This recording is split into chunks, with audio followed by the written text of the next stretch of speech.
Welcome back to the Balance Sheet Podcast. I am one of your co-hosts, King Ajar. My other Hey, what? co-host, Hey, what's up, guys? It's Billy. How you doing? and we have a lot to cover this week, so we're going to get right to it. Let's start at the top here. The week that was in women's wrestling, we're going to start with WWE. The women main evented every single show. Absolutely. They also opened every single show. So hmm now we had a week where basically this is the week that our podcast has always wanted to see, which is the women open the show, they main event the show. Roman Reigns is on the show, Cody Rhodes is on the show, big male angles are happening, and it doesn't matter. The women are still put in prominent positions. They feel like they belong. The crowd makes them feel like they belong. The crowd reactions are at the level of what the men are getting. And it just feels natural at this point. And I think we have to start there with WWE and say, hey, bravo. Bravo. Absolutely. You know, Triple H, Shawn Michaels, whoever else is in that brain trust, they have presented the women like equals. That's all Period. we have ever wanted, which is, hey, you have a lot of talented women. Give them the opportunity to have the same footing with your talented men. So it's a balanced show, right? Balanced sheet, balanced show. I watch Monday Night Raw. I see the women's tag titles main event. Main event on a show where they are trying to get Seth Rollins to join Roman Reigns, which is one of the bigger plot storylines that WWE has had in a long time, because we're talking Yep. about the almost Shield reuniting here. Obviously, we know the third member can't come and be part of this, but who saw after even WrestleMania Seth Rollins being on the War Games team, because everybody assumed it would be 4-on-4. Sammy would be the fourth guy. They're doing this, yet still Bianca, Jade are main eventing a women's, tag title match with Liv Morgan and Raquel. It is the women's champion.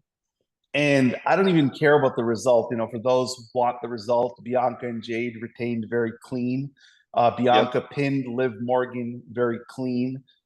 Nia Jax came out in that match to interfere. Io Sky came out to interfere. Naomi came out. Tiffany came out. And yeah, you could complain that, well, Io didn't look like the number one contender. Bianca did, even though Io is the number one contender. Take all that, throw that out. They had 8 women pretty much in the main event segment, pretty much kick us off into the women's War Games match. And it felt natural, right? Like that's what I got out of the presentation of Monday's Raw, Tuesday's NXT, Friday's SmackDown, which is the women are main eventing. And it wasn't like they were trying to make a gimmick statement like, we want the women to main event to say, guess what? The women, like they did that. Like, I think there was a year where Asuka main evented. Oh, yeah. It was 2016 where Mercedes winning the women's title main evented. Then Asuka and Nikki Cross had that phenomenal Falls Count Anywhere match. That main Yep. evented. And then there was like an Alexa Bliss Becky segment that main evented in 2016. And then they hyped it up saying, the women for the first time ever main evented all Main 3 event of the shows, whole right? week. Yeah. You didn't hear that this week. It was just part of the show. And nobody even realized it. And so to me, with WWE, and we'll get to AEW in a sec, we're where we need to be now. This is what we need to see every week, which is balance. 100%. 100%. Natural balance. Um, a numerous amount of women being used, not just used, but highlighted. Um, I'm so happy with where the crowd is at as well. Um, WWE really has cultivated the best crowds right now. They are part of the product in a way that makes it better on TV. They're letting the talent in the ring shine, whether they're men or women. They're kind of very involved regardless. And even more so for the women, killing it in these segments. Like you said, the crowd was hot. Jumping to SmackDown, Naomi and Nia was a really, really great TV match. It was hot, hot, hot. It was, I saw the joke, call an audible, Naomi's so hot, you've got to put the title on her right here, right? Because that crowd was so into it.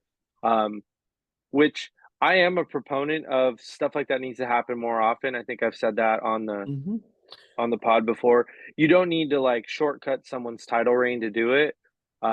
Frankly, I think it'd be perfect to do it to Liv right now, but that's a that's a completely different story.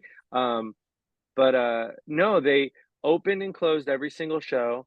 Julia and Stephanie opened NXT versus Lash Legend and Jakara Jackson. And again, we're not all about star ratings here, but for those that don't know, that got a 4 from Mr. Rate All the Matches. And I only bring it up to say I love seeing Lash and Jakara get their flowers, even from a snarky old man community, because if you think back, he was not a believer in some of their earlier work, but the match was so well done. Julia and Stephanie really, really are being highlighted well. And again, you have a hot crowd. You have really, really great ring work happening throughout. I mean, I just kind of thinking through everything that they did. Not just that tag match, not just the tag match that main evented Raw, but Naomi and Nia, again, great ring work, great story told. And opening SmackDown, you had Bayley, Candice, and B-Fab. And, you know, B-Fab looked great. The whole match was very good. You know, triple threat matches, women's triple threat matches have a very love-hate relationship with women's wrestling fans, especially some of the more important ones. We got some really great ones in 2017, 2018 with Ember, Ruby, Sasha. In WWE though, we've had some that fell flat, right? Becky, Shayna, Bayley's one that comes to my mind that everyone was excited about, and it fell flat. So Bayley, Candice, and B-Fab hadn't wrestled on TV really ever, not in a spot like that, and she looked good. So I mean, I hear she's putting in the work, I think, with Natty at the dungeon, but it really shows. And you said it, everything we fought for and wanted was showcased on WWE TV this week. So you brought up two different matches. I want to talk about the Naomi part first. I think you have this one right as well. You know, I'm going to give you credit here. Last week you said I would do a storyline for Naomi like what they did with Bayley, where by the time we got to the Royal Rumble, everybody wants to see her win and win the title at WrestleMania, because it's like the fan momentum for her is just building, building, building. WrestleMania would be the crescendo. I think we're there now. That crowd wanted Naomi to win the title. They were on every single near fall, to Nia's credit, where Nia did the Roman Reigns impersonation where she almost lost a couple of different times and sucked everybody in. But the crowd was so wanting Naomi to win the title. So I think we're getting there with Naomi. Either she's going to be the first U.S. women's champion, or she is going to go on to Mania and maybe get it. Now, here's the problem. She's already had these matches with Nia. So you can't necessarily do Nia Naomi. Are you going to do Naomi Liv? I guess technically you can do something like that because you can cross brand it. So, you know, that wouldn't be so bad. And I think Io Nia is actually a better, like if you're to do the two title matches, like I like Io Nia better because it's the small person, big person, but Io hits so hard, is so athletic, can, you know, have these creative moves. Yeah. Nia can throw around. That would be that would be different for me. Could Naomi Tiffany be a Mania match?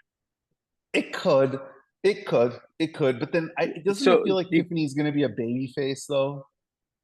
yeah, especially the way that they're playing this, she's going to get wedged out of the Candace Yeah. with Candace, and I mean the biggest heels on the planet get a pop for a Money in the Bank cash You in. look. I would But love. she's been, the story beats have been face, yes. I would love this scenario where Nia kicks, Tiffany out of her group, but she still has the briefcase. But Tiffany goes to Naomi and says, "Hey, look, I'm gonna help you at WrestleMania, beat Nia. But after that, I'm gonna cash in and you and I have a one-on-one." But she actually backstabs her, lets Naomi win the title, and then cashes in right there. And it's like this whole plot. So now you build Naomi up even more as this sympathetic babyface. You could do it that way, but the I crowd think is Naomi really, fans would riot. Yeah, yeah. Naomi But fans the would crowd riot if is she so got a, into Naomi right now. So yeah, yeah. she's hot. And then I'm glad you brought up the NXT tag match because first off, thank you for telling me that it got a 4 because I didn't even check the ratings, but I really liked that match and I would agree with that rating. But I really want to highlight Jakara Jackson and Lash Legend because everybody knows if you listen to this podcast or you know me how much of a fan of Julia and Stephanie I am. So I'm going to go the other direction here. I think Lash and Jakara are an elite women's team. They have team moves together. They have great chemistry. One is the high flyer. One is the power. They remind me. I'm dating myself here. If anybody is old enough to remember a team called Power and Glory with Hercules and Paul Roma, where Hercules did all the muscle moves and Paul Roma did the high flying. That's what these two remind me of, Yeah. which is they do these great team moves together where Lash is throwing Jakara into other opponents. And they have this arrogance to them that I love. Like they have this, we're better than you, we're the best team. Even when they It factor. lose, it I don't feel like a loss hurts them because they get to showcase who they are more and more. And I see huge things for these two as a team. And I do think they're going to get the tag belts at some point. It clearly, I think, to beat Bianca and Jade, they're going to have to bring like a super team together. And I still think Stephanie and Julia are winning those tag belts. I don't know how they're going to get there, but I still think they're going to win the tag belts. But I want to highlight Lash and Jakara. They've done a masterful job in, getting over being part of, they were on the Crown Jewel pay-per-view and they belonged. They're in the ring Yeah, with Stephanie and Juliet. They belonged. they belong. The matches were excellent. And, another person I want to highlight as well, and I was never as high on her as maybe you were, but I'm starting to see why you were such a fan is Kalani Jordan. I watched her fight Fatal Influence, in the main event. And I gotta say, man, that she has everything. She She has the does. look. She is a likable baby face. She has the great smile. Like I said, she reminds me of a female Ricky Steamboat, where it's just hard to boo her. Everybody always says, "Oh, Bianca is the perfect babyface." Yes, but we have seen Bianca as a heel, and a lot of people loved her heel character as much as they loved the babyface Bianca. So with Kalani Jordan, she's only been a babyface, and she's like, as the term is, white meat. Like she's just a babyface. Like there's nothing unlikable about her, but she's improved so much in the ring, where she's now learning how to tell a good story along with all of her gymnastics and athletic prowess. So yeah, kudos to her. And I gotta say, kudos to Fatal Influence. I wasn't a big fan of that group when they first got put together because it felt like Mandy's group. Yep. They're just Like a rerun. redoing, yeah. But they're slowly kind of winning me over with how different they are. Differentiating. Yeah, they are. And obviously, Roxanne and Cora, are always going to be at the top of anything when you talk about NXT. But man, NXT has such depth as well. To your point, Candice LeRae. Candice is somebody who we've all, as wrestling fans, wanted to see WWE give a huge storyline to. And it seems like she's gotten it now. She is squarely this Nia, trying to win over the affection of Nia Jax. And she's starting to do it, and she's in high profile. She's going to be in War Games. And Yep. do we want And to not as a talk? throw-in. And No, not no, as a no, throw-in. no, no, no. In fact, I could make the case she might start War Games. So, for those listening to the podcast, I apologize. But if you don't know, the women's War Games match will be announced on Monday night because the spoilers are out there. Before we get to other stuff, how do you feel about the biggest women's star in the world, as I like to say, Rhea Ripley, coming back so quickly?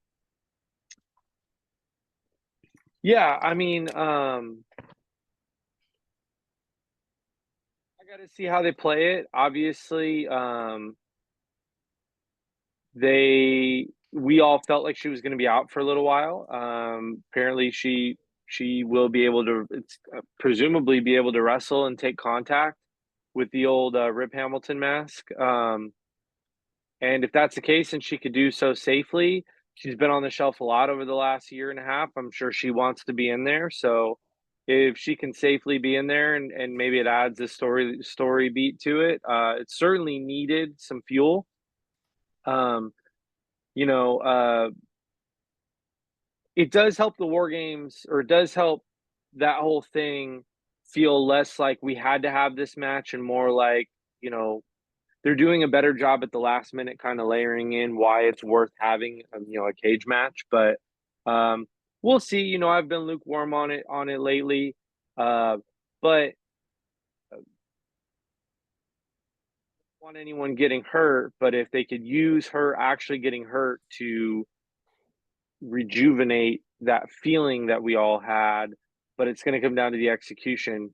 And let's make Dom disappear for a little while and make this about the women who are crushing it. So that's how I feel.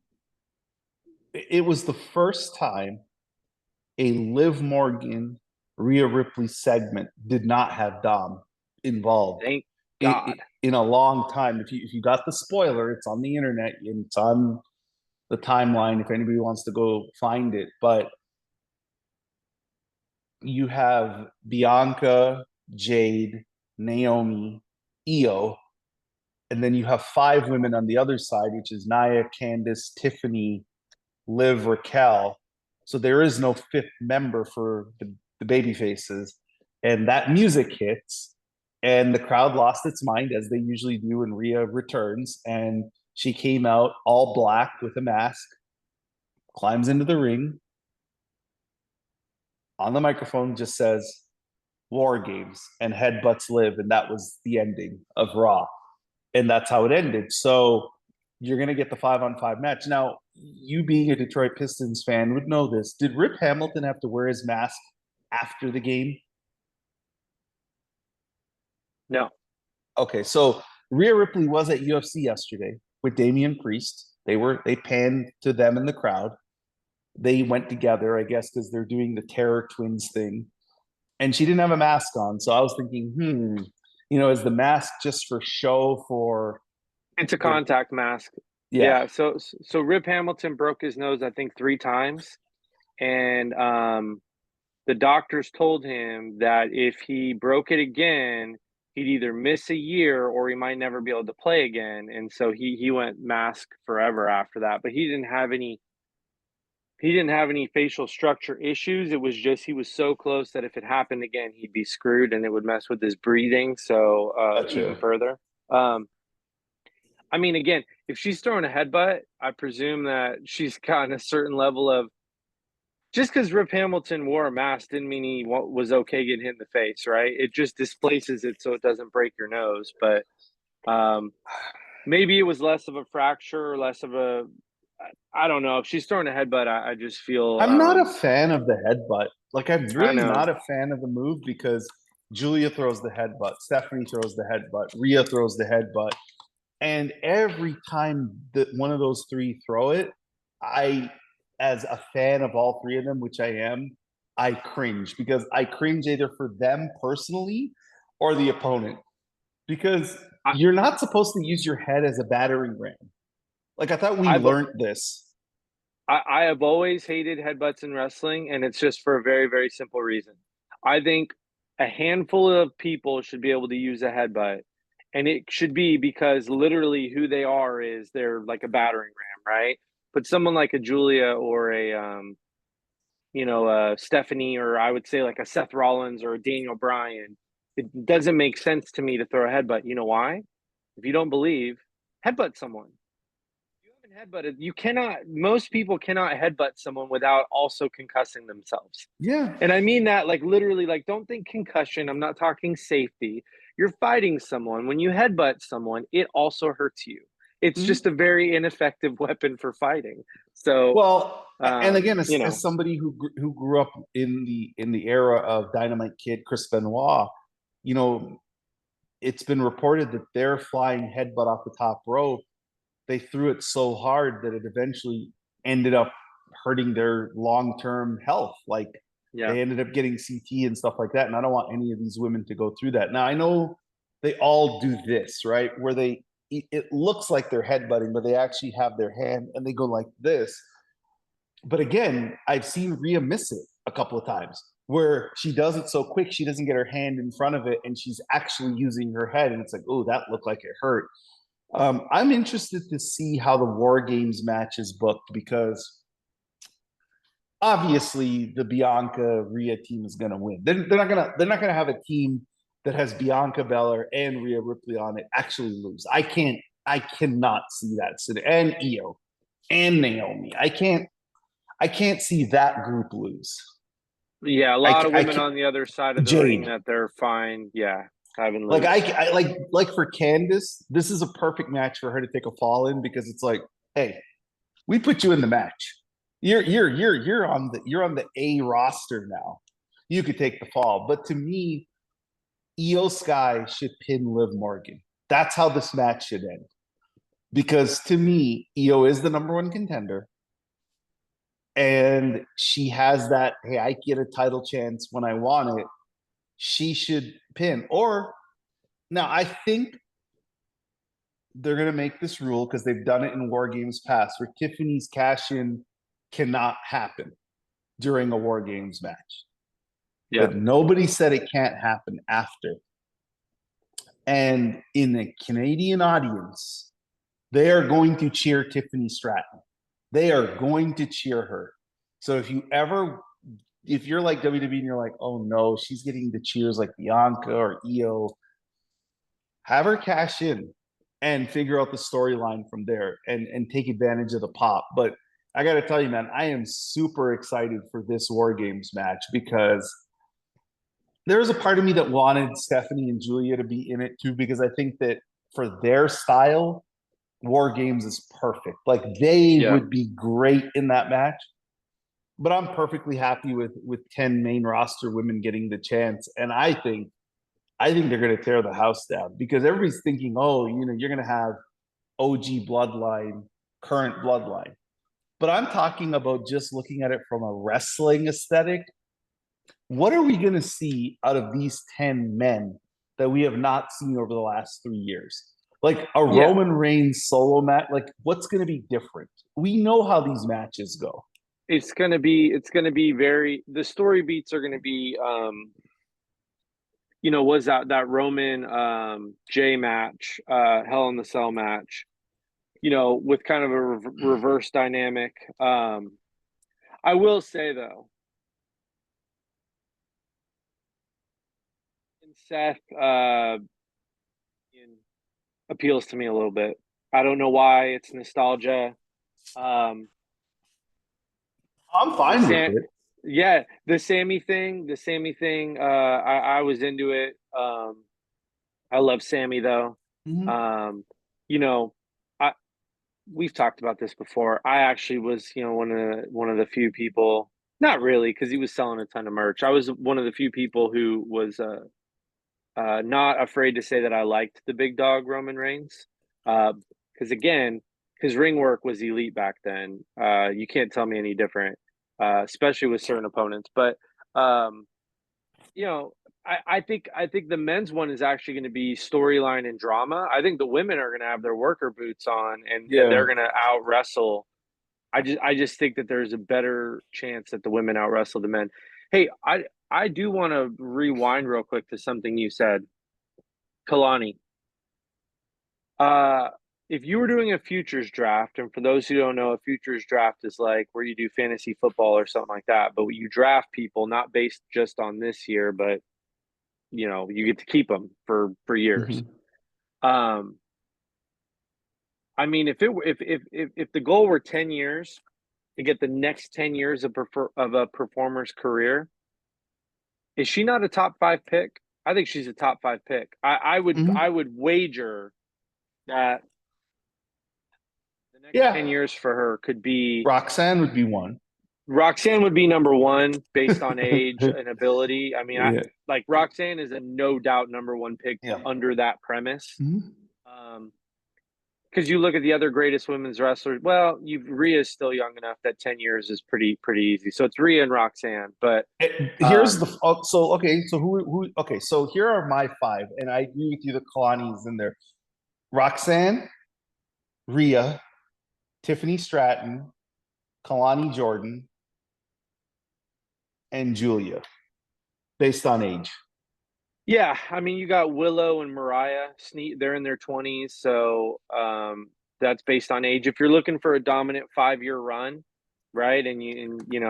Again, we're getting into the nerdiness of Mm-hmm. dynasty football.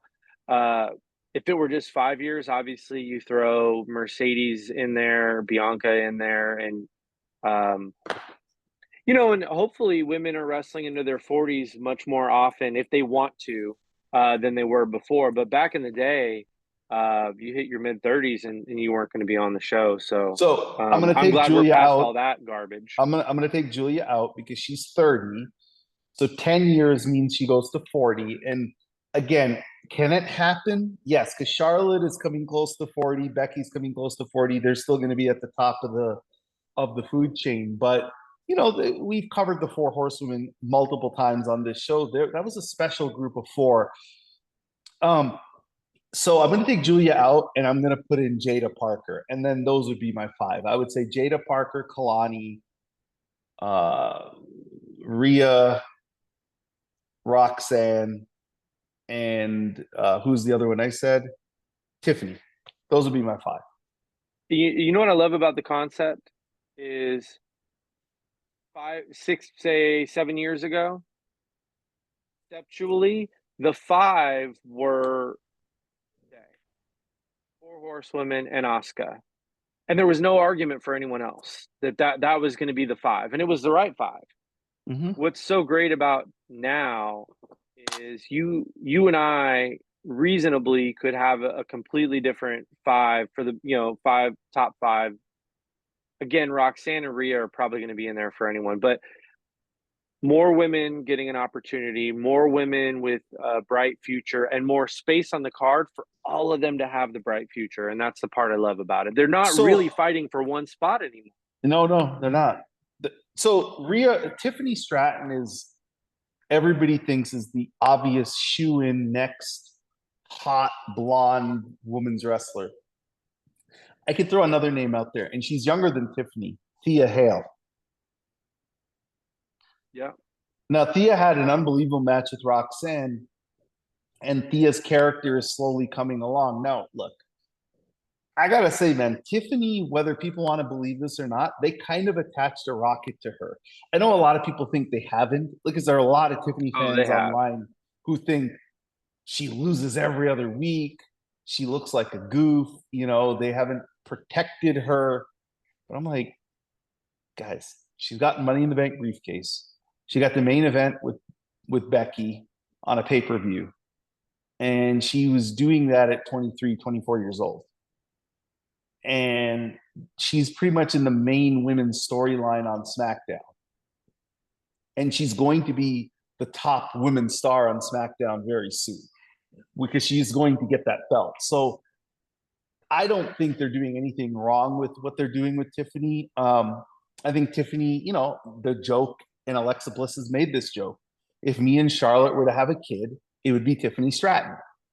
That would be our daughter because she has the gymnastics background of Alexa Bliss and she has the tall kind of range of Charlotte. With the raw athleticism too. Yeah. No, it's I started with Kalani. Just almost no way she's not a main roster. Like Roxanne and Kalani are the two in NXT that were grown. Well, Roxanne wasn't grown through NXT, but obviously Julia and Steph. I'm more confident that Kalani and Roxanne will be main roster champions than I am that Julia will be, and that's how I'll say it. Not because I'm not confident in Julia being a main roster champion, but I am so confident that Roxanne and Kalani are exactly WWE TV made for when they get to main roster. Main roster is going to look and be like, we know exactly what to do with both of these women. And I'm going to say it's the complete opposite in this world of TV now. And here's what I mean.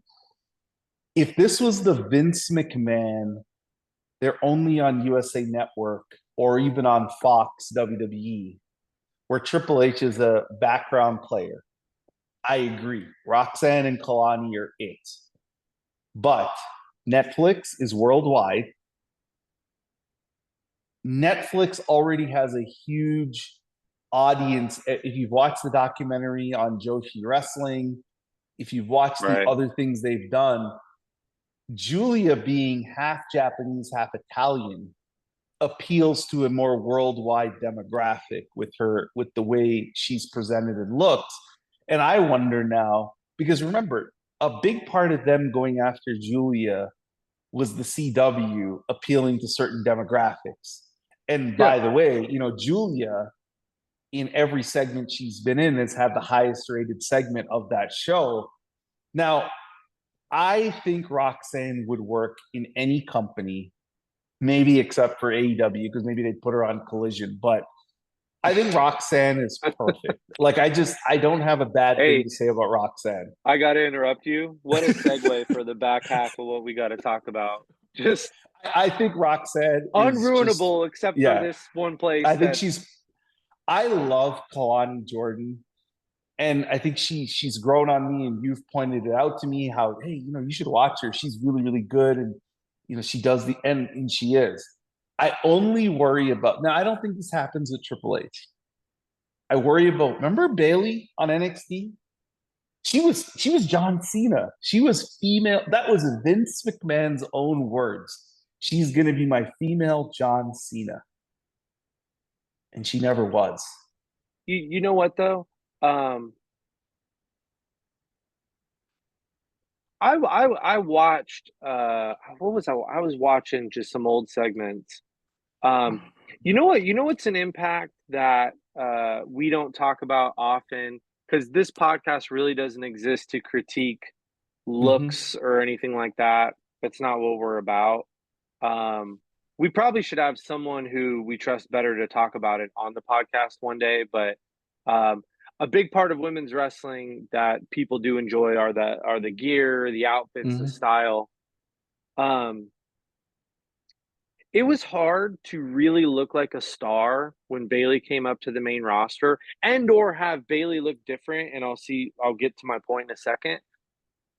They all had to wear merch shirts out for like 5 years, right? and Sasha Mercedes really broke the mold there when she started making, Raw at the time, her fashion show. But Bayley was supposed to be the down to earth, approachable wrestling fan. And that only stands out if she was the only one wearing a merch shirt to the ring. But like, she was dressed like everyone else. She was just a goof. Like, the point I'm getting at is they've already tried letting Kalani look more like a star and less like a rube. And part of that is the way that they present her, right? They had her dressed to the nines out there with Bianca and Jade, and again, looking like someone important.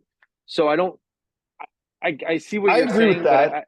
I think that they're ahead of the curve on that. I agree with you that in the old WWE, the 2016, 2015 WWE, other than Charlotte and Sasha when they had their feud and they did segments in the ring where they both looked like they were going to the nightclub, where they both had like matching black outfits on and they looked great.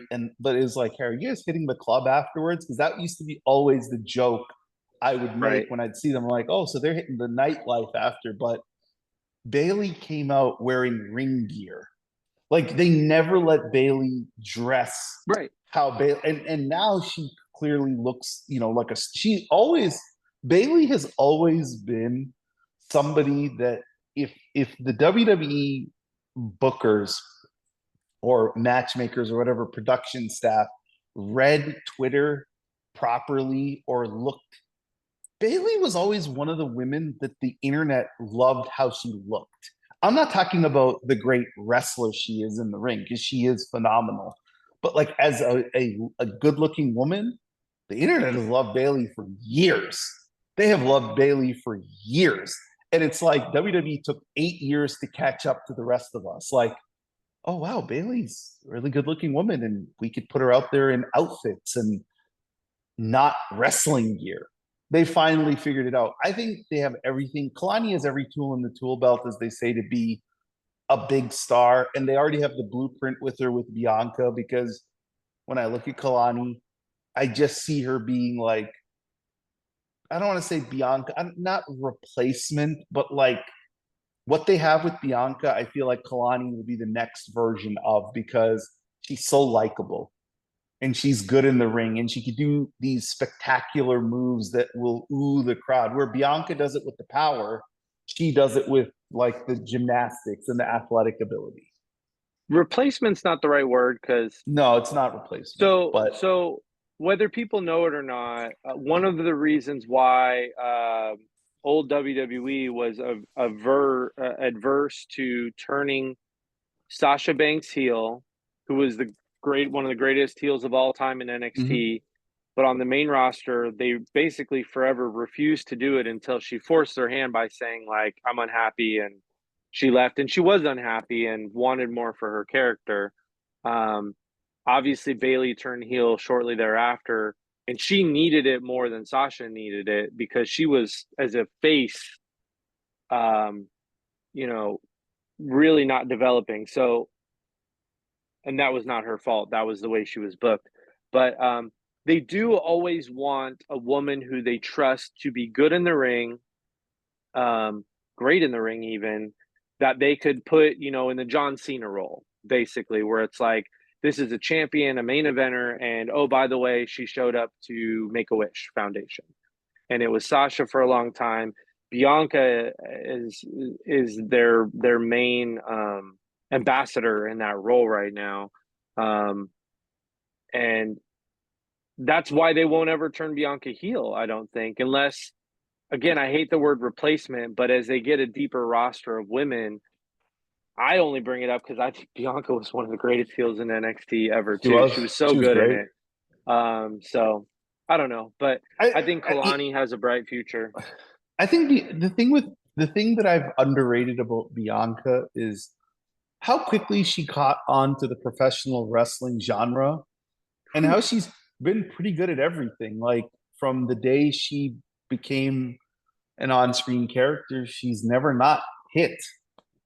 People loved the nastiest version of her, and then they love the best version of her. I mean, she got called up from the minor leagues, and she's been batting .320 since. I mean, if you don't know baseball, batting .320 means you're a Hall of Famer from day one, and she's really been that good since day one. So, I did make a little collision joke. So let's just get to let's get to AEW, and you know what? Let's start with a tweet from you. So I'm on my feed here, and apparently AEW has told me that today was Mercedes Vernato's birthday. Golly. And look, I know when I'm a fan of hers to know when her birthday is. But for those of you who don't know, I'm a huge, and I have the autographed basketball upstairs, Kobe Bryant fan. Her birthday is on the day he passed away. Yep. So And it was Royal Rumble, the one she wasn't in. she wasn't in, right? Her dad passed away too, right? Like around that time. Oh no, that was a year later. That was She the was Royal in. Rumble. She was, yeah, the Royal Rumble that she wasn't in, and we still don't know why she wasn't in, right? This is 20, I think Shotzi 2020. came out 30th. Everyone thought it was going to be her, and it was Shotzi. Mm-hmm. And it was also the day that Kobe died. Yeah, And funny enough, I had flown back from your hometown in Toronto the day yeah. before that too. So All Elite Wrestling's actual Twitter feed said this is her birthday. And then it got a community note. Today is not Mercedes Monet's birthday, as it's on the 26th of January. This post may have meant to refer to Mercedes Martinez, Martinez. another star. Okay. This itself tells me how important women's wrestling is to AEW. I was going to go on a big rant about, what they've done with the women's division and how they book them and the lack of time they get. But isn't this exactly the problem with AEW? It is. I'm so frustrated, and I don't want to make this is not about Mercedes' decision. I support her decision. I'm happy for her. She got paid what she's worth. All wrestlers are paid less than they're worth, but she broke through a ceiling. Um, she's excited about the women she gets to wrestle. There's a very good locker room of women there. Um, she's got a flexible schedule to continue doing NJPW stuff, to continue caring for and seeing her brother. Tony has been great to her. If you guys don't know, Mercedes' brother has battled, per the Monet Mag, has battled quite a few illnesses on this year. And she's talked about Tony giving her the private jet and the time off needed to go back and take care of her brother. So, as a boss, he sounds like a great guy. He's been good to her. She's happy. All that. This is squarely me going after Tony, the promoter. Women are not a throw in to your show and should not be. And whether you intend to do it that way or not, that is how it comes off. The Kris Mercedes build has been fantastic, but it is reminiscent of old era WWE where it's like, hey, ladies, you got 45 seconds, knock everyone's socks off. Hey, ladies, you got 2 minutes, make the most of it. Like, there's no commitment to time. Mariah is the AEW women's champion. They're booking her title reign like she's the TBS champion. And what I mean by that is before Mercedes was the TBS champion, people like Kris and Jade used to defend the belt on Collision and they would never make pay-per-views. Mercedes is obviously going to make the pay-per-views. So now somehow Mariah is not making the pay-per-views. It's unacceptable. We can't have two matches. We can't have two matches with builds. I'm paying for this pay-per-view as a fan, and I don't like most of what's on it. And that's frustrating. And I at least was okay with it when Willow and Mercedes had a real build. When Stephanie and Mercedes had a pretty good build considering Stephanie wasn't part of the company. When Mercedes and Britt had a very good build. And since All In, since Mariah Tony culminated with a great match at All In, Mercedes and Britt culminated at All In. Willow and Kris, they culminated their feud at All Out. It's just been so afterthought. And it's frustrating, man. It's so frustrating. And yeah, they don't even know when her birthday is, and nor did they double check it. So Well, and Mercedes actually tweeted back at them, said, "Thank you so much. This has been the earliest birthday wishes I've ever gotten," and then put the smiley face emoji. But okay, so you hey, said a people lot. don't know she's cool. She's Yeah. gonna it's whatever. It's not that big of a deal, but after what they've been doing, that's where it's a symptom, right? Like to your point. So being a great human being boss and being a good manager are two separate things, right? Yep. So for those of you who don't know, Tony Khan's father, Shad Khan, owns the Jacksonville Jaguars, and Tony is a part owner of that. They We're own gonna kick their ass FC. today. Yes, you guys get a great homecoming game where again, look, you know this. I don't root against your Lions.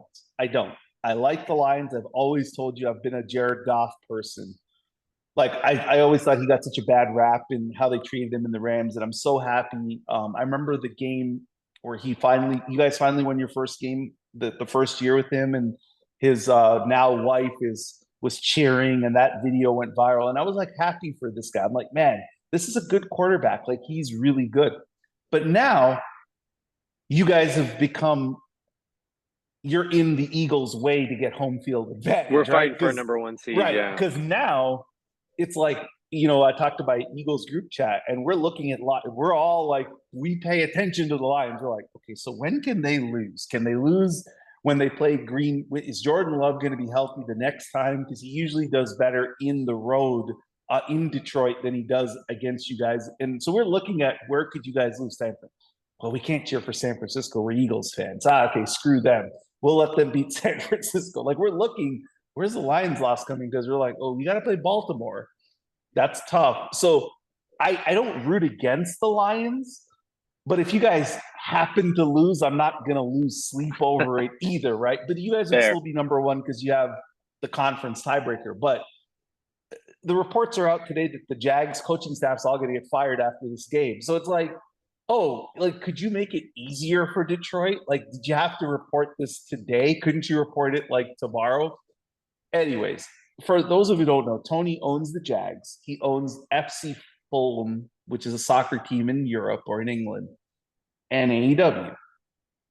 Players who have played for the Jags, like Jalen Ramsey, have said that Tony is a tremendous guy. That Shad Khan is patient, understand. Like, they rave about them as men. The problem is they also all wanted to get out of the organization because they were mismanaged. Like they drafted incorrectly, they use analytics wrong, they talked themselves out of Aiden Hutchinson. Well, that's good for you. Why would you be mad at that? You should. I'm not mad. I'm just saying that they said his arms were 2 inches too short, and they talked themselves out of. Anyway, this is a wrestling podcast, but no, it is. But before I'll give you a little bit of trivia. So Doug Peterson did this in Philadelphia. Okay, he did this exact thing in Philadelphia, which is he talked the organization out of Justin Jefferson and said, go get Jalen Reagor because he fits my system more. It's the same thing that happened with the Jaguars, where Doug Peterson said, well, we know Aiden might be the better, but he doesn't fit our system. And we need our edge to do this. Yeah. Then your system sucks. So no ranting there. But back to this. He might be from everything I've read from Mercedes newsletter and what other wrestling talents have said, Tony's a tremendous boss. That doesn't mean he's an effective booker of television wrestling. Right. And he clearly is not when it comes to women's wrestling. But overall, you can look at their ratings, and we're not a ratings show. And you can make the case that everything we said he should do to get his audience to grow or to stabilize, WWE has taken the exact blueprint and they've used it, which is we've said, make your show more women-centric. WWE has all the men. They have the hot guys who are on fire, the Codys, the Sets, the Romans, the Sokoas, whatever, Gunthers. They're not using the women right now the way they should be. AEW, this is your chance. WWE might have heard this podcast through some whatever form, said, we'll just do it first. And now they've done it. And so now if AEW tries to countermatch, it looks like they're copying. Or they're like trying to steal that formula. But you know what? Even if that's the truth, I don't care. Do it. Give us more women's wrestling. Give us more matches on the pay-per-view. Give us better segments. Give us better stories. And give us a better build. Like Kris and Mercedes, for the time they have gotten, I could say has been one of the better women's feuds I've seen in a while, given the time they've gotten. Oh, effectiveness per Yeah, second on the screen is through the roof. They've both killed yeah, it. they've Um, been great. and Collision was yesterday. Women opened the show and kind of closed the show. They closed the show in arena, then they did the November Rain video. But Mariah and Anna Jay closed the show. Um, Mariah has been doing a great job all year. Again, I think she's one of the most talented women out there. They're not using her to the level, that she deserves with her reign. And I'm gonna you used a tweet, you brought up a tweet I put out. I'm gonna bring up a text, something you sent me, I think Friday. Mm-hmm. The WWE booked, said it earlier, but we'll talk about it again. The WWE put Nia Jax and Naomi in the main event over Roman Reigns. Mm-hmm.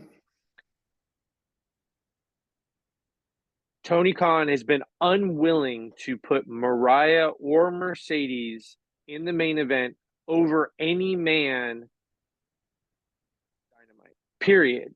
Not because Daniel Bryan or Kenny Omega's on the show, which I would argue Mercedes is a bigger star than anyone they have. And at this point, with what all of the positive publicity of going out saying I signed the greatest women's wrestler of all time to the fairest contract a woman has ever gotten, because they're all underpaid, but she's Mm-hmm. now paid the most. So we're inching towards fairness here. In fact, that was a big move towards fairness. It's gone. Like, the publicity's gone. And the Mm-hmm. way he treats her at the press conferences and in the marketing situations, it does not translate to TV.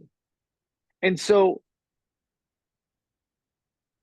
that's all I want. Why are Mariah and Mercedes the two best free agent signings he's had over the last year and a half, two, but they're not so treated to that level when the WWE, I would say the WWE is showcasing 15 women higher than AEW is showcasing any one woman.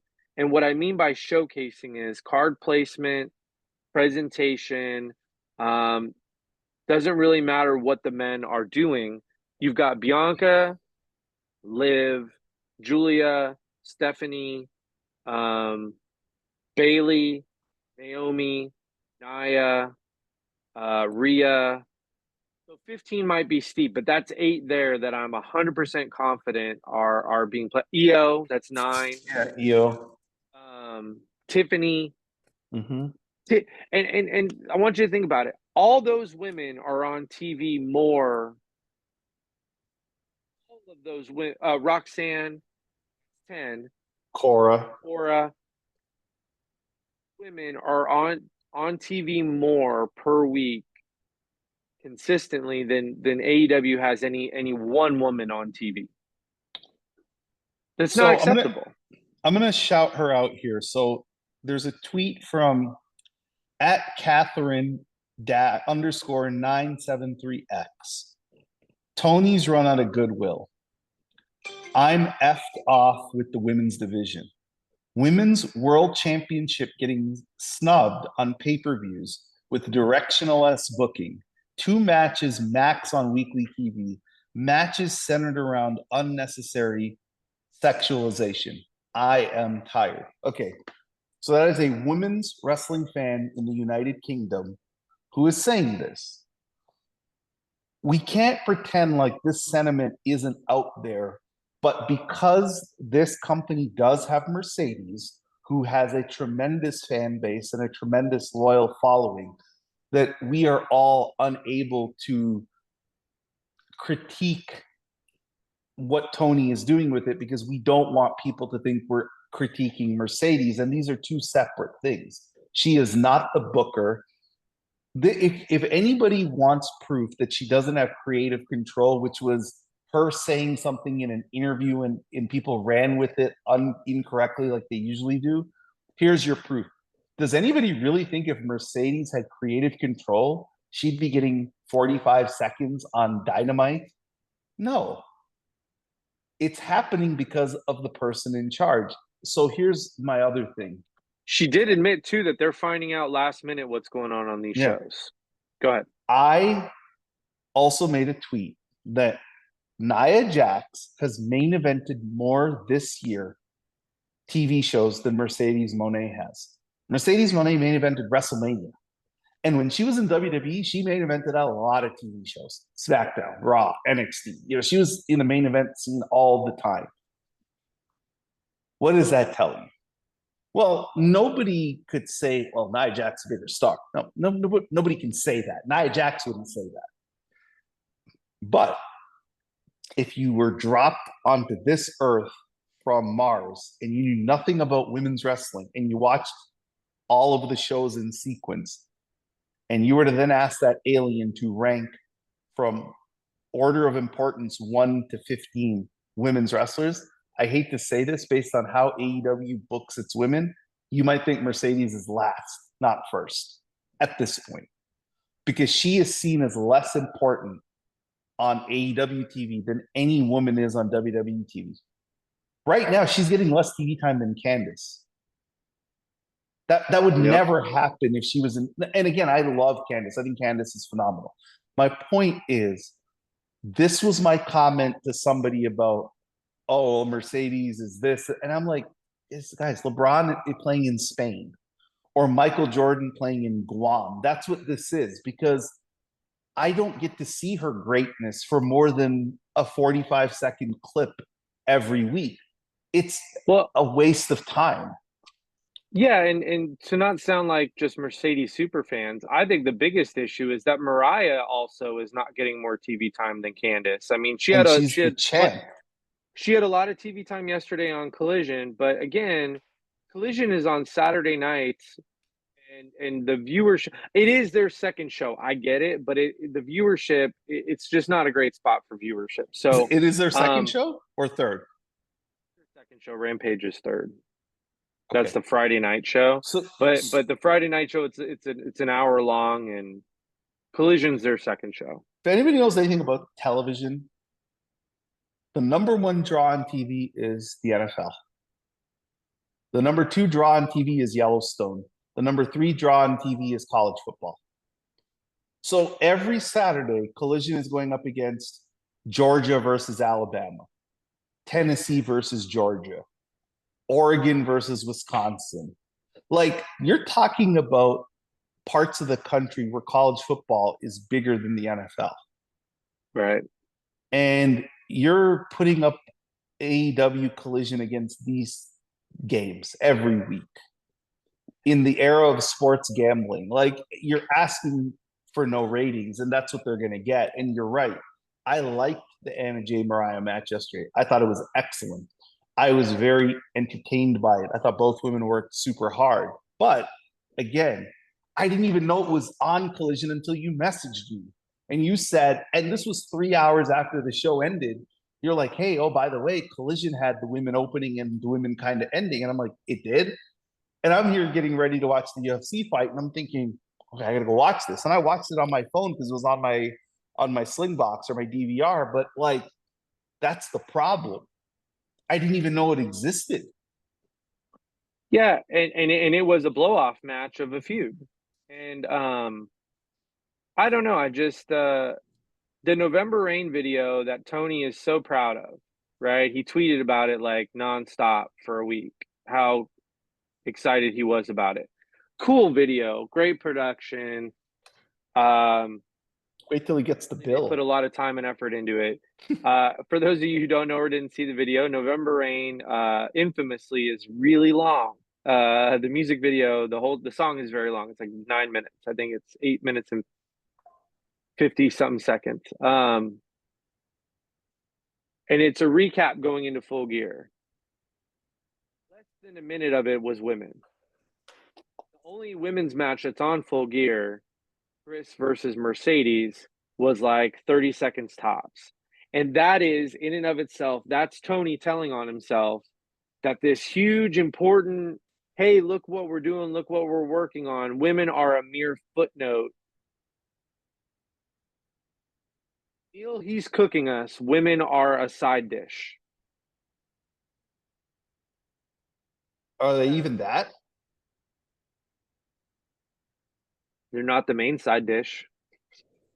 And I'm not trying to be facetious with like a funny, but I'm just like, this is his shining, November Rain recap, and there's some good stuff on there. I mean, they got Lashley, Hurt Business. It escapes me right now what they've Hurt renamed it. Syndicate. Hurt Hurt Syndicate. Syndicate. Mm-hmm. Good stuff going on, but like, really had hoped that he would carve out some bigger space for women's wrestling at this point. He did through the summer, and then we kind of Mercedes beat Britt, Mariah beat Tony, and it has been so uneven since then. It's been so uneven, and at a time when WWE is like filling everything women's wrestling fans' dreams have been. To your point, it's equal without being said. It's just equal. It's just as important for the women to be on WWE TV to further real storylines as it is for the men. It's great. Like I said, on an episode of TV that Roman Reigns had a major, major part in. He got laid out. He called Paul Heyman. We assume Seth Rollins is the fifth guy. Bronson Reed is the fifth person for Solo's team. This all happened on this one show, and Nia Jax and Naomi were the main event. And you know what? The crowd also told us they should have been, because the crowd was as into that part of the show as they were anything Roman and Solo and Jay and anybody did in the bloodline. So they have elevated the women to a correct level, and the fans have reciprocated by saying, we're not going to like sit on our hands when Naomi fights Nia Jax. We're going to cheer loudly, vociferously, and we're going to want Naomi to win the title. And that match came across great on TV. Like, it just came across like a main event match.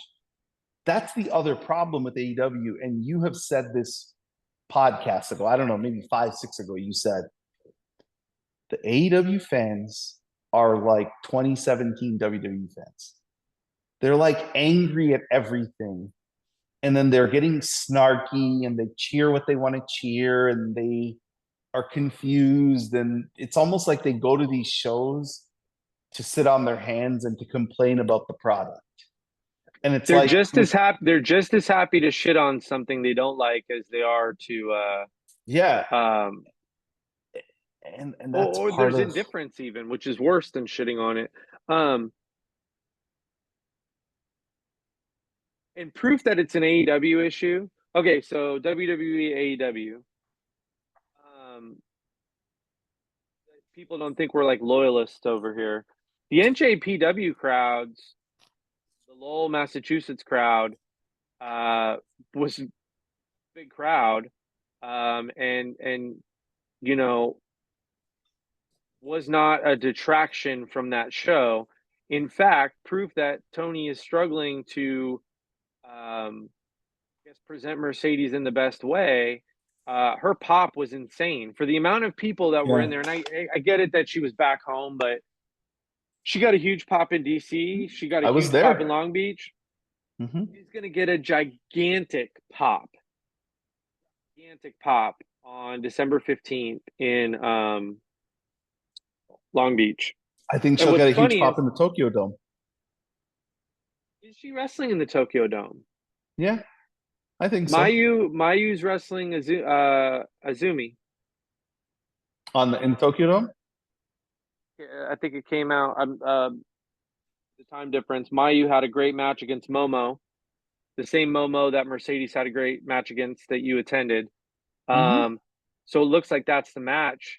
So would it be Mercedes versus Tam Nakano or maybe Mina in Tokyo I Dome. It's I hard to like get the on that Mina. card. I like the Mina match for the New Japan title. Um, That up because Mina's on the Long Beach card. yeah, that would be good.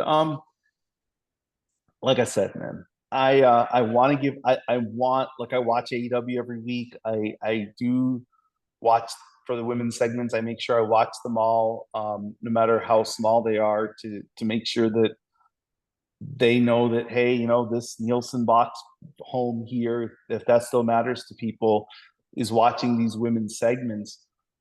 But it's hard to like it. I've gotten to a point now where they have to prove it to me, and I have to see it consistently before I can buy in that they're taking this thing seriously, Yeah. because they have yet. And again, a lot of this is Tony, because I have been on this wagon from pre this podcast. I think Tony is not a huge fan of women's wrestling. I He grew up liking a certain kind of wrestling that did not cater to women at all. And I think somebody in Warner Brothers has kind of pulled him aside and said, "Hey, you gotta have some women on the show, Chief. Like, this is a demographic we want." And I think he gets behind Britt. And then when Britt kind of, leveled off, he didn't really get behind another woman. Then Mercedes, he got behind the Tony Storm character for sure. Mercedes comes in, presents her like $1 million, Maybach entrance, big business, all of that. But for the kind of star she has been historically and where she ranks on the pantheon, I don't think we can, if we're being objective and honest, we can say that her AEW run up to this point in the ring and on television has been a success. I don't think we can say that, if we're being honest. I think on television, it hasn't. I think people are being overly critical of her in the ring. I'm not talking about match quality. I'm not talking about match quality. She's had some really good matches against some other good women. I think her and Kris could have a great match this week. They need it. They need to have a great match. Part of me feels like she could lose because she's going to spend at least a month in Japan, I think, after this Long Beach. So it's like, does she lose so that she's off TV for a while? I don't know. The Camille thing, why would Camille keep putting up with her? So I could see Camille kind of, she loses. They introduced Sheeta to the program yesterday. Sheeta's going to wrestle Kris upcoming on Wednesday. So of all this criticism of Tony, he does have seeds planted, right, for different women. But like, let's see them all flourish instead of like having to pick and choose, because it just hasn't been good enough lately. And even the feuds we're getting, it's piecemeal with time. And I have Mercedes and Kris gotten more than 2 minutes on screen together ever. I guess Mercedes being ringside for Kris's match against Camille. That's the longest they've been on screen together ever. There's no promo. There's not been a tag match. It's all been minute long clips. So again, kudos to Kris and Mercedes and what they've done, because it's I want to see the match. I mean, I wanted to see the match anyway, but they've done a lot. They've done a lot with a little. Yeah, they've done a great job. The physical nature of this feud is great because it leans into Kris's strengths. Mercedes getting slammed on the car hood, going through a wall. I like it. I think they've done some tremendous things in building up this feud, timing, on-screen time aside. But again, what happens after? Okay, so where's the placement of this match on the card? Is it going to be in the middle, right after a Will Ospreay match again? Because that's what also happens in the way he presents women. He puts them in the least advantageous spot to succeed. He doesn't put them in a spot to succeed. I had someone say to me, complain that Mercedes always has to follow Will, but Will's also not opening nor in the main event. Aha. Where it seems like sabotage. Go back and look. They are putting some of the less hot matches in front of Will, where they know the crowd won't be coming off of a frothing frenzy into the Will match, and then they put Mercedes on after Will. Card placement is closing is the best, opening's the second best, and then you build a show throughout, and the show has to have some middle points so that it can have some high points.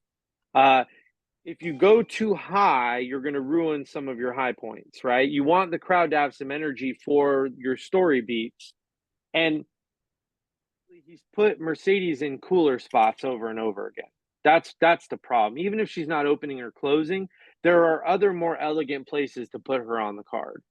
On some of like the Brit Mercedes match should have been more well thought out where it was on the card. Interesting. Yeah. So, okay, if you were Tony Khan, where would you put this match? You'd open? So then in Downside opening, on that, it's the only women's match, but and then doesn't Kris almost have to win at that point? I don't know that I don't think that. I guess I don't really. I don't know that Mercedes has to win this match. I don't know that Kris has to win this match. They've done a good job building it. It's going to be a great wrestling match.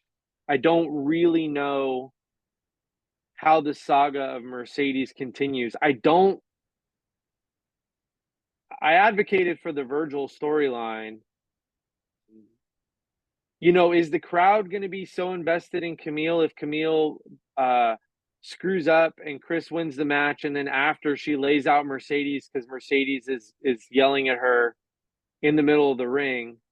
I think the crowd will pop crazy for something like that. But then, like the actual match, you know, you're gonna have Mercedes lose again to Camille. Is Camille made at that point? I don't know. Because they're not getting a lot of time, it's hard to say what the storyline beat should be. What do you think? Well, I agree with you that it should open the show because it certainly won't main event. Because let's be honest, he's going to main event with Moxley. Moxley's fighting who? Is he fighting Orange Darby Cassidy. Orange Cassidy? Okay, so that's going to main event. Um, I would open the show with it, and I would still have Mercedes win. Now, according to the betting odds, Mercedes is a heavy favorite to win, according to the Sportster, but or whatever their betting odds are. But I mean, that could change. I mean, we still have a couple of weeks. I would open the show with it, but I would give them 20 minutes. I would make sure that they get a lot of time to tell their story and lather the crowd up. And it would give both women this opportunity. Go and top that. Yeah. I think it's an Well, advantage position. If you go back and look at Bianca versus Becky WrestleMania, they opened the show and they cooked night two. yeah. They had the best match. Yeah. Kris is exactly the type of wrestler that Mercedes thrives against the most. She thrives against Mm-hmm. everyone, but Kris is like, I know she them to Tony aside. A pay-per-view match versus Kris Statlander is exactly what Mercedes Varnado, the person, was dreaming of when she signed with AEW. Mm-hmm. No offense, wasn't some of the other pay-per-view matches she's recently had. That was like dream of like, I can cook up a classic with this woman. Kris is in the list. Kris is on the list of women she was dreaming of wrestling when she signed with AEW. So I hope they open. They get a chance to cook. If they don't open, they need to be like third. I think you go opener, hot match, regular match, and then Mercedes Kris. so that they again get that chance to kind of like build the crowd back up, because AEW have 9, 10, 11 matches, and like 8 of them are fastballs with flippy shit and what people would call, and that's the demographic. But um again, your high spots lose their sharpness if someone did it an hour ago. You know what I'm saying? Like, The other reason this match makes me believe Mercedes is winning is Kris has gotten the better of her at every turn. that's true. She has gotten the better of I her. mean, Mercedes and Camille have been bested at every angle, and that's the thing. Like when you set it up that way, if Kris ends up winning, you've almost devalued Mercedes because it's like, geez, like you and Camille together can't outdo this one. But maybe that is the story. Maybe it's but again, is there money in a Mercedes Camille match at this point? Like No. to me, I feel like if you were to do that feud so quickly, Camille shouldn't win it. And I always envisioned that if they did this thing right, by the time we get a year from now, Camille will be so hot that she should win. Well, Camille, I how do I say this correctly? She's not good enough in the ring yet to beat Mercedes. And I say that less as a Mercedes fan and more of a recognizing what her match against Queen Aminata and Kris, both of them were physical enough to be good. Have a tough time having her lead a match where she's currently at, especially with AEW crowds where the quality for maybe some of the original women, but And she they doesn't have expected this, and she doesn't no. have the star power of Jade, right? Because Jade, was learning how to work in AEW while having the belt, but she doesn't have the presence and aura that Jade had. But Jade executes her big spots very well. Yeah, she does. When she picks up a woman and takes her from a tombstone lift and flips her around into like a power bomb lift on these smaller women, it looks like she's doing it with ease. Mm-hmm. Camille's got some really cool power moves, but she doesn't do them as smoothly as Jade does. So you have to have one or the other, and she's not quite there yet, is all I'm gonna say. And maybe they didn't know that. Maybe they signed her and thought she listen, you could go back and watch the Queen Aminata match and watch the Kris match and watch any Mercedes match and Mariah. Camille shouldn't be winning any feuds right now, and I'm just gonna say that because she's not ready to carry and be the A side. What was the pay-per-view called that Stephanie fought Mercedes on? Forbidden Door. So on my DVR, it came up as, "Hey, would you like to keep this program still?" It's because I have everything set for a 6 month.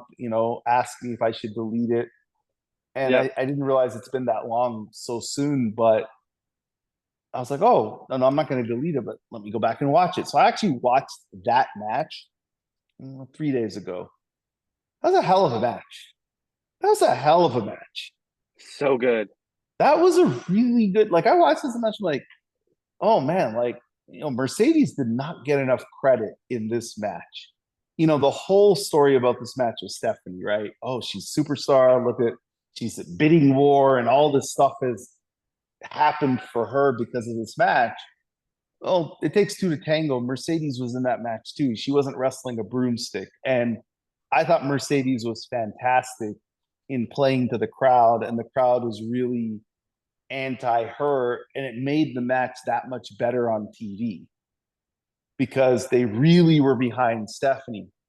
But man, Stephanie is a phenomenal talent, and it's no surprise that Michaels and Triple H threw the Brinks truck at her. But yeah, Mercedes, man, when The she's Mercedes, on, the she's idea on. that Mercedes hasn't been good in the ring this year is crazy.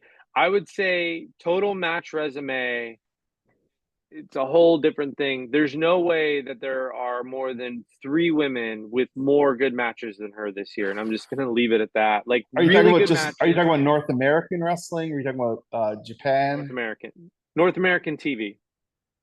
Probably Io and maybe Bianca. Um, Well, if it's Bianca, it's because Bianca's wrestling every single week and Mercedes is not. But if you yeah, look at amount of matches and percentage of them that are good, Mercedes is still near the top of the list. yeah. Bianca this year though hasn't even had that many solo matches, right? The point, So yeah, yeah, but no, I'm just trying to think. It's an interesting. Willow is up there. Willow's up there. Willow is up there. So I would say Willow and maybe Io then are and her are the three. um, You know, and the thing with Io though is like Io is, and yeah, you're right because Mercedes has the New Japan stuff. The MoMA match was phenomenal. I mean, I was there, I watched it, and I know the match in December is going to be great. And I think versus she's gonna have her, Suzuki, and I think she's gonna have a great match with Kris. So let's look at Mercedes' resume this year. Willow match, classic. phenomenal, Steph match, Momo. fantastic. Momo, Those the would be the first, three best matches, right? This those year. would be your three best matches. Yep, Kris and Hazuki are both going to be bangers. I know it. Um, The first Sheeta match was good. The second Sheeta match was very good till a really weird last minute and a half, that 2 minute through 2 3 minutes that we still don't really have an explanation for. The Brit match wasn't bad. The Emi Sakura match was pretty good. The Sky Blue, I really like the Sky Blue match. Mm-hmm. Real fun TV match. Um, I'm gonna make a prediction real quick. Wrap it up. People think that she has gotten rid of the moneymaker, used it against Kris. I think she's gotten rid of it in AEW. I guarantee you she beats Suzuki with a moneymaker. 2 reasons. One, she's still presented as a face on NJPW, and pinfall pops are, and number two, the moneymaker is not Mercedes. The problem is, are not, let's say, taking it the right way, not it takes two to tango wrestling, especially to make something look good. And I think she will do the moneymaker against women that she knows will sell it properly. And I'll leave it at that. Got a bunch of women on the AEW roster that can't make it work. Interesting. That's an interesting theory. Do, I like the concept of her having a non-submission finisher. I think every wrestler should have a submission finisher and a non-submission finisher. In these modern times, like if you look at Rhea has Riptide, and Rhea has that whatever it's called, that scorpion, Yeah, the thing that she does. Bianca doesn't have a submission move, but you don't need one when your move nobody kicks out of. So she's the one exception to the rule because the she's KOD got has nobody's kicks out of it. basically the best finisher. Yeah, Yeah, well, it's protected, and again, that's part of. I know Jake Roberts had this huge rant about the DDT. He invented the move. He has the right to, which is it's it's so devalued now. It's just a regular move in a match. And growing up in our era, when Jake hit that DDT, it was lights out. It was curtains. Like, and we can end on this. There's a very faint. I don't know if the clip of the actual footage is online, but for those who don't know, in the 80s, Hulk Hogan was obviously the biggest thing.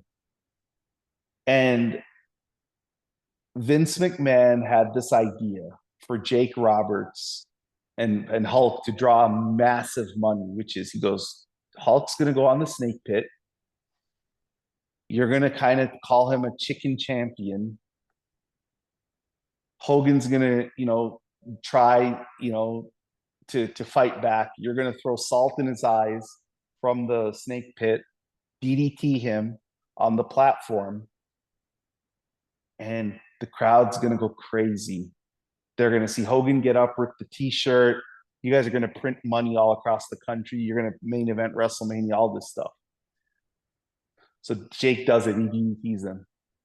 He runs back to Gorilla, and Vince's like, okay, watch. It's coming. The crowd can chant DDT. The crowd kept chanting DDT, DDT. And Vince goes, it's over. Can't do it. He's the golden goose. Sorry. Can't split the audience. And they only wrestled twice ever, Hulk Hogan and Jake Roberts. Montreal, Providence, Rhode Island. And they, at the time, set the house show record for both venues because it was such a hot thing. But, you know, like we talk about finishing moves, and what I liked about the Moneymaker, even though she did not execute it well every time, nobody kicked out of it. And I like that element of it. And I love the Moneymaker turning into the crossface. Like when she did that, I think that was great. So this is is Full Gear this week, Saturday. So by the time we record next week, we would know what happens in that match. Oh, this is good then. Okay. So next week, tune in. We'll be talking about hopefully a top selection match of the year type match that gets no less than 15 minutes, hopefully the full 20 that a good pay-per-view match should get. Tune in to WWE to see about 20 women showcased beautifully over the next week, and also tune in to Dynamite to see Kris and Sheeta wrestle, and hopefully further along whatever they're going to do there, but hopefully that gets some time as well. But and then AEW Full Gear, one match, Kris versus Mercedes. So we'll have lots to talk about. And then a week after that, Saturday night, November 30th, Women's War Games. Yep. All right. Well, it's been a good week. We'll talk to you guys next week. See you guys.